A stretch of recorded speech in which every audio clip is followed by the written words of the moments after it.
Welcome to Blizzard Fire. We hope this video helps fire up your solution. In this video, I will explain how to make tapioca pudding. This guide will walk you through crafting a delicious, creamy dessert that's surprisingly simple to prepare. We'll cover everything from gathering your ingredients to achieving that perfect, comforting texture. Get ready to impress your friends and family with a timeless treat that brings a touch of sweetness to any occasion.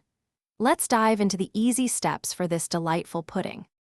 To begin, gather your essential ingredients for this delightful pudding. You'll need 1/2 cup of small pearl tapioca, which forms the pudding's signature texture.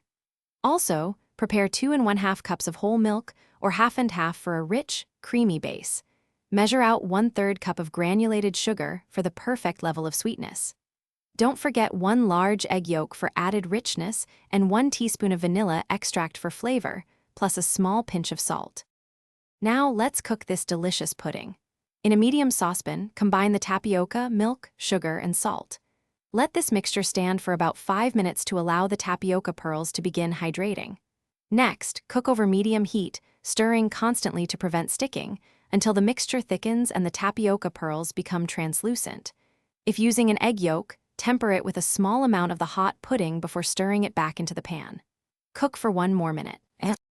Once cooked, remove the pudding from the heat and stir in the 1 teaspoon of vanilla extract for a fragrant finish. Carefully pour the warm pudding into a serving bowl or individual dishes. To prevent a skin from forming on top, press plastic wrap directly onto the surface of the pudding.